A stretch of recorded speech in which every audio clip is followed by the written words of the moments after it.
Bienvenue à la table du Seigneur. Ouais! Que si tu veux vivre dans la victoire, tu dois garder ta foi opérationnelle. Pourquoi? Parce que la foi, c'est la victoire. Ta foi, c'est la victoire. Donc, tu dois la garder opérationnelle. On va prendre dans 1 Jean. 1 Jean, chapitre 4, verset 4. Je peux le citer par cœur, mais je vais quand même le lire. Donc, 1 Jean 4, verset 4, l'apôtre Jean dit ceci.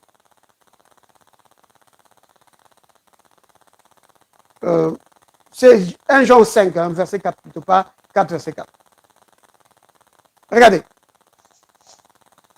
Parce que tout ce qui est né de Dieu triomphe du monde. Et la victoire qui triomphe du monde, c'est quoi? C'est notre foi. Vous voyez? Donc, 1 Jean 5, verset 4. 1 Jean 4, verset 4, c'est autre chose. Ça parle aussi de la victoire, mais dans d'autres termes. Parce que là, il est dit, vous, petits enfants, vous êtes de Dieu. Et vous les avez vaincus. Parce que celui qui est en vous est plus grand que celui qui est dans le monde. Ça, c'est 1 Jean 4, verset 4. Mais ici, 1 Jean 5, verset 4. Oui. Parce que tout, vous avez remarqué ça? Tout ce qui est né de Dieu, tout, c'est merveilleux ça, tout, sans exception, si tu es né de Dieu, alors tu es un vainqueur. Parce que tout ce qui est né de Dieu, tout, oh là là, j'aime vraiment la précision biblique, tout, peu importe qui tu es, peu importe ton origine, si tu as accepté Jésus, tu es né de Dieu. Et dès que tu es né de Dieu, à l'instant où tu es né de Dieu, tu es vainqueur. Vous voyez? Parce que tout ce qui est né de Dieu triomphe du monde. Pas pourrait. On ne dit pas il pourrait. Non, on dit il triomphe. C'est l'affirmation nette, claire, sans confusion. Tout ce qui est né de Dieu triomphe. Mais comment ça? Et la victoire qui triomphe du monde, c'est notre foi. Donc, la victoire est en toi. Dieu t'a donné la victoire. En te donnant la foi, Dieu t'a donné la victoire. Devant les circonstances que tu vas rencontrer dans ce monde, devant les situations que tu vas rencontrer dans ce monde, Dieu t'a donné la victoire. C'est merveilleux de penser ça, bien-aimé. Juste de réaliser ça. Que dans sa bonté, dans son amour, Dieu nous a donné la foi pour que nous puissions vivre une vie de vainqueur. Vous voyez? Donc, le plan de Dieu pour nous n'a jamais été un plan pour vivre dans la misère, dominé par les circonstances de la vie, dominé par les démons, dominé par les puissances occultes, les puissances des ténèbres. Non! Donc, en te donnant la foi, Dieu a signifié d'une manière claire que mon fils, ma fille, tu es destiné à une vie de victoire. Tu es destiné à triompher devant les circonstances de la vie. Voici, je te donne ma foi. Allez, vas-y, triomphe avec ça. Vous voyez? Donc, puisque la foi, c'est ta victoire, alors tu dois en prendre soin pour que tu vives dans la victoire. Vous comprenez? C'est comme une armée qui a une arme secrète qui lui assure la suprématie sur les autres armées. Vous pensez bien que cette armée-là va prendre soin de leurs armes secrètes. Parce qu'ils savent qu'avec cette... Bon, aujourd'hui, c'est l'arme nucléaire. Celui qui a l'arme nucléaire a vraiment l'arme de dissuasion.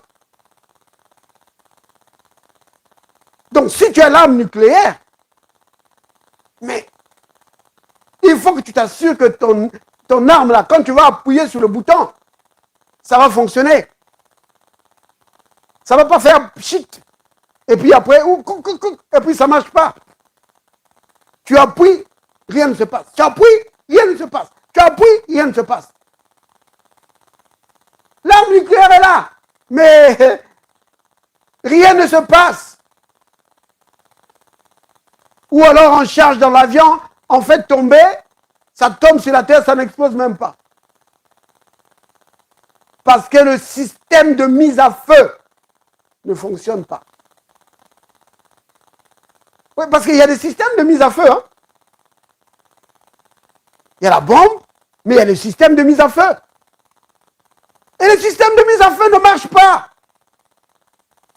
Donc c'est comme si tu n'avais pas de bombe. Et notre foi, elle est plus puissante que n'importe quelle bombe nucléaire. Oui. Mais tu dois t'assurer de garder ta foi en état de fonctionnement. N'attends pas d'avoir des problèmes pour commencer à chercher comment arranger. Non, c'est trop tard. On n'attend pas la pluie pour commencer à couvrir la maison. Non, c'est trop tard. Vous comprenez, bien-aimé? Tu dois t'assurer. Alors, comment tu fais pour t'assurer que ta foi est en ordre de fonctionnement? Je vais vous donner un passage. Prenons donc Galates. Galates 5, verset 6. Galates 5, verset 6, c'est un passage clé. Parce que ça te montre que ta foi peut être paralysée si tu ne marches pas dans l'amour. Regardez, Galates 5, verset 6. Car en Jésus-Christ, ni la circoncision, ni l'incirconcision n'ont de valeur. N'a de valeur. Mais la foi qui est agissante par la charité, par l'amour. Vous voyez? En Jésus-Christ, la foi, c'est quelque chose d'important. C'est quelque chose d'important. Mais cette foi, elle est propulsée, catapultée. Comment ça? Par l'amour. C'est l'amour qui donne à ta foi les capacités de se saisir des choses que Dieu t'a données. L'amour, l'amour divin, c'est le carburant de ta foi. C'est le muscle qui fait bouger ta foi. Alors, ça veut dire que si tu arrêtes de marcher par la foi, et plutôt dans l'amour, si tu arrêtes de marcher dans l'amour, ta foi va être grippée, paralysée. Oui, c'est sérieux, bien-aimé. C'est pourquoi la marche dans l'amour, c'est le chemin pour celui qui veut vivre dans la victoire. Si vivre dans la victoire, pour toi, ça ne te dit rien, alors tu peux vivre comme tu veux.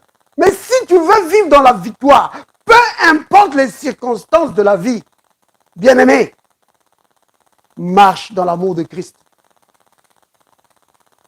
Parce que sans l'amour, ta foi n'a pas de carburant. Vous voyez? Ta foi va tomber en panne sèche. Comme quand tu as une belle voiture, là, une très très belle voiture. Mais il n'y a pas de carburant. Ta belle voiture, tu vas la laisser là. Parce qu'il n'y a pas de carburant. Vous voyez? C'est vraiment important, bien aimé.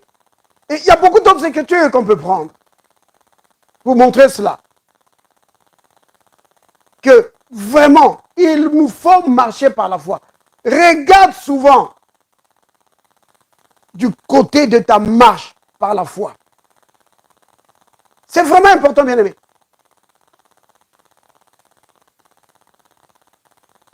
Ta marche par la foi dépend de ta marche dans l'amour. Oui.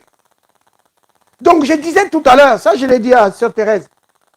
Sœur Evelyne, toi, tu n'étais pas encore là. Je disais à la Sœur Thérèse tout à l'heure que c'est vraiment important de conserver ta foi en état opérationnel. Si tu veux vraiment vivre en bonne santé. Oui.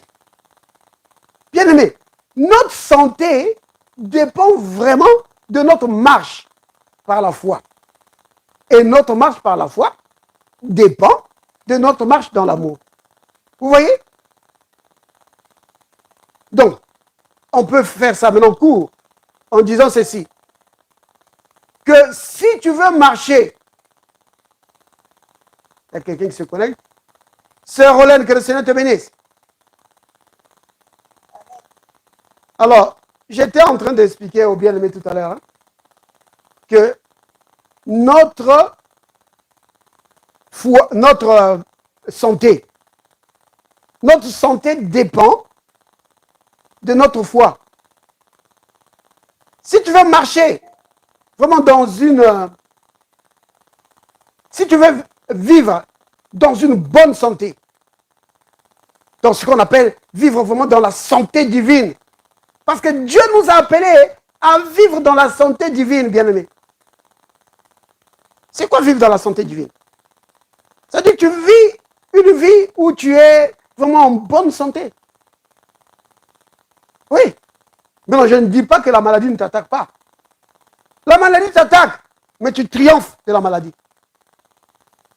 Parce que Satan, il attaque tout le monde. Hein. Il a attaqué le Seigneur Jésus. Donc, il ne va pas nous épargner. Mais même quand il attaque, toi, tu triomphes. Donc, si tu veux vivre en bonne santé, fais attention, prends soin de ta foi, garde ta foi en état opérationnel. Ta foi doit être opérationnelle. Et j'ai montré tout à l'heure, c'est parce que ta foi, c'est la victoire. Dieu t'a donné la victoire en te donnant la foi. Donc ça, c'est dans 1 Jean 5, verset 4. Ta foi, c'est ta victoire. Donc si tu veux vivre en bonne santé, garde ta foi en état opérationnel. Tu dois toujours t'assurer que ta foi est opérationnelle. Et comment tu le fais? En t'assurant de marcher dans l'amour de Christ. Vous voyez? Donc, ta santé dépend de ta foi et ta foi dépend de l'amour. Vous voyez? Donc, je disais tout à l'heure qu'on peut faire ça court pour dire ceci, que si tu veux vivre en bonne santé, marche dans l'amour de Christ. Vous voyez? Donc, ça, c'est vraiment le résumé. Que si tu veux vivre en bonne santé, marche dans l'amour de Christ. Marche dans l'amour. C'est quoi ça, marcher dans l'amour? Bon, là, on peut prendre 1 Corinthiens chapitre 13. C'est marcher dans le pardon. Marcher dans l'humilité. Ne pas s'enfler d'orgueil. Oui. Pardonne. Humilie-toi. Quand quelqu'un t'a fait du mal, pardonne. Si tu as dit des paroles déplacées à quelqu'un, demande pardon. Et avance. C'est comme ça que tu gardes ton corps en bonne santé. Pourquoi? Parce que tes portes sont fermées. Et ta foi est opérationnelle. Ta foi a besoin du carburant de l'amour. Parce qu'on a lu tout à l'heure dans Galates 5, verset 6, que la foi est agissante par l'amour. Vous comprenez? C'est important, bien-aimé. La foi dépend de la marche par l'amour. Et l'apôtre Paul nous dit, dans Romains au chapitre 13, il nous dit que, en réalité, si tu marches dans l'amour de Christ, tu accomplis toute la loi. Vous voyez? Oui. Quand tu marches dans l'amour de Christ, tu accomplis la loi de Christ. Alors les portes de ta vie sont fermées à Satan. Parce que n'oubliez pas qu'il cherche un moyen. Il cherche comment il peut s'introduire chez toi. La Bible dit qu'il est comme un lion, rugissant, cherchant, oui, qu'il va dévorer. Vous vous rendez compte de ça? Il ne cherche pas quelqu'un qui va embêter un peu, non. Il cherche quelqu'un qu'il va manger, qu'il va dévorer, quelqu'un qu'il va tuer. C'est clair, non? Que Satan ne vient pas pour jouer. Il vient pour tuer. Jésus dit dans Jean 10, au verset 10, il dit que le voleur, il vient que pour voler. Il vient que pour dérober. Oui. Il vient pour tuer. Il vient pour détruire. Vous voyez? Quelqu'un qui a des... Bien-aimé. Donc ces plans sont dévoilés là. Le Seigneur Jésus nous a dévoilé les plans de l'ennemi. Donc tu ne vas pas dire, oh moi je ne savais pas. Non, le Christ nous a dévoilé le plan de l'ennemi. Il dit que quand il va venir chez toi, c'est pour voler. Pour te voler ta santé. Pour te voler ton travail. Pour te voler ton mariage. Oui. Parce qu'il vient pour tuer. Pour détruire. Mais non, quelqu'un comme ça. Pourquoi tu vas leur faire rentrer chez toi? Vous voyez, bien-aimé? Si tu sais qu'il y a un lion qui est en train de circuler dans le quartier là, tu vas garder ta maison, la porte de ta maison ouverte? Non.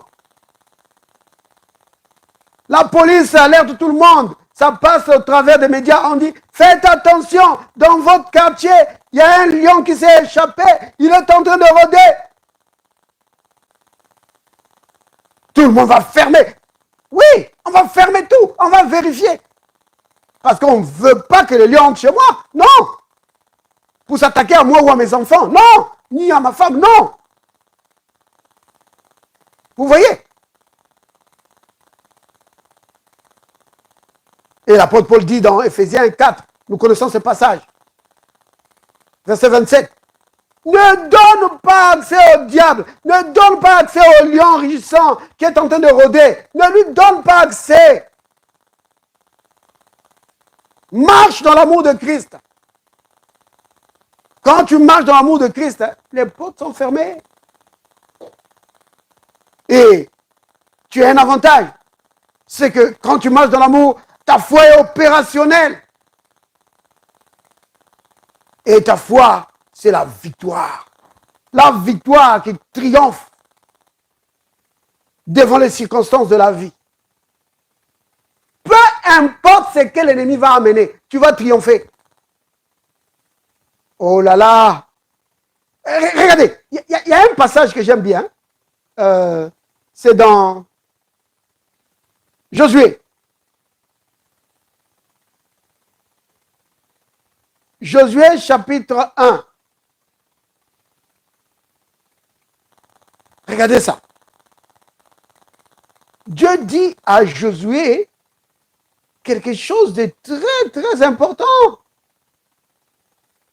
Josué 1, verset 5. Regardez, il lui dit, nul ne tiendra devant toi tant que tu vivras. Personne. Alléluia. Oui. Et l'apôtre Paul dit, dans Romains 8, verset 37, il dit, dans toutes ces choses, oui, dans toutes ces circonstances de la vie, bien-aimés, nous sommes plus que vainqueurs. Pourquoi? À cause de l'amour de Dieu pour nous. Bien-aimés, vous voyez, là encore une fois, vous voyez, l'origine de notre victoire, c'est quoi? C'est l'amour du Père. Vous voyez? L'amour, l'amour, l'amour, l'amour de Dieu, bien-aimé. C'est l'origine de notre victoire. Et l'amour de Dieu, si tu marches dans cet amour, toi aussi, tu vas vivre dans la victoire. Tu vas marcher dans la victoire. Marche dans l'amour du Christ. Fais de l'amour de Dieu l'objet de toutes tes recherches. Oui. Pas la haine, la jalousie, les disputes, les querelles, les oppositions. Non, pas ça. Ça ouvre la porte à l'ennemi. Tu n'as qu'à lire Ephésiens 4, à partir du verset 27. L'apôtre Paul en parle. Mais il dit, plus bas, je crois que c'est au verset 32, il dit, pardonnez-vous réciproquement. Comme Dieu vous a pardonné en Christ. Oui. Autrement dit, marchez dans l'amour, les uns envers les autres. Oh là là. C'est capital, bien-aimé. Oh, béni soit le nom du Seigneur. Alors, nous allons tous dire ensemble. Disons tous ensemble, bien-aimés. Père, merci de m'avoir appelé à une vie de victoire. Père, merci pour m'avoir appelé à une vie de victoire. Je marche dans l'amour de Christ. Je marche dans l'amour de Christ.